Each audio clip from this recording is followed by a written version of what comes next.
सो हाय बच्चों, कैसे हो आप लोग।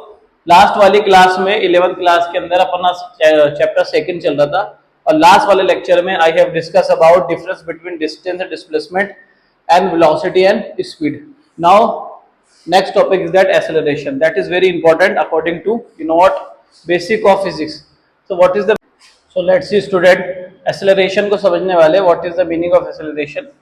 आपके पास बॉडी ए है, कार ए है, जिसकी इनिशियल वेलोसिटी है 20 मीटर पर सेकेंड।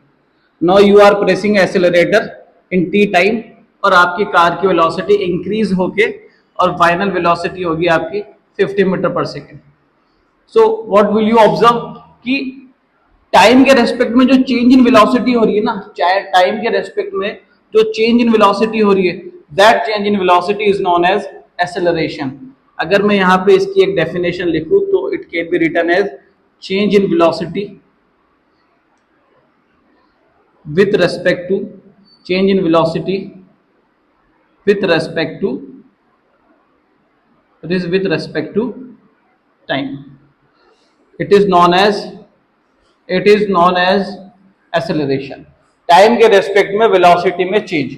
अब वेलोसिटी में चेंज दो तरीके से हो सकता है कि अगर पहले आपकी 20 मीटर पर सेकंड है तो after the pressing of accelerator आपकी 50 मीटर पर सेकंड भी हो सकती है। ये इंक्रीजिंग ऑर्डर में हो गया। इस कंडीशन के अंदर जो एक्सेलरेशन है उसको अपन बोलेंगे positive acceleration.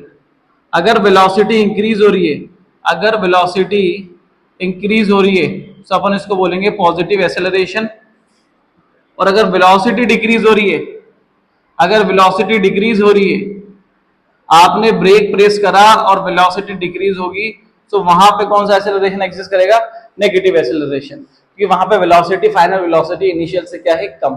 So I hope ये मालूम चल गया होगा कि व्हाट इज द एक्सेलरेशन और टाइप ऑफ एक्सेलरेशन क्या है। अगर मैं फॉर्मूला ड्राइव करूं तो acceleration is equals to change in velocity final minus initial upon time. This is the formula of acceleration. Unit क्या होगी सर इसकी? What is the unit of acceleration? Velocity की क्या यूनिट होती है? मीटर पर सेकंड। और टाइम की क्या होती है? सेकंड। सो इसकी फाइनल यूनिट हो गई मीटर पर second square. This is the unit of acceleration. अगर dimensional formula of acceleration, dimensional formula of acceleration कई बार बता चुका हूं कि डायमेंशनल फॉर्मूला एमएलटी की टर्म में लिखते हैं। What is the MLT? M means mass, L means length और टी मींस टाइम। मास किसको रिप्रेजेंट करता है? मास की यूनिट क्या होती है? केजी। अगर किसी यूनिट में केजी होगा तभी मास होगा। लेंथ की यूनिट क्या होती है? मीटर, एम के एस के अंदर। और टाइम की यूनिट क्या होती है? सेकंड। अगर अपन बात करें, if I am talking about the unit of acceleration, तो there is no kg here. So mass यहाँ पे क्या हो जाएगा सर? 0 हो जाएगा। मीटर मतलब कितनी है? मीटर की पावर 1। और टाइम की पावर मतलब सेकंड की पावर कितनी है? 2। इसको आप ऊपर ले आओ, -2 में हो जाएगा। So m0 l1 t -2। So I hope acceleration क्या होता है समझ में आ गया होगा। That is very easy.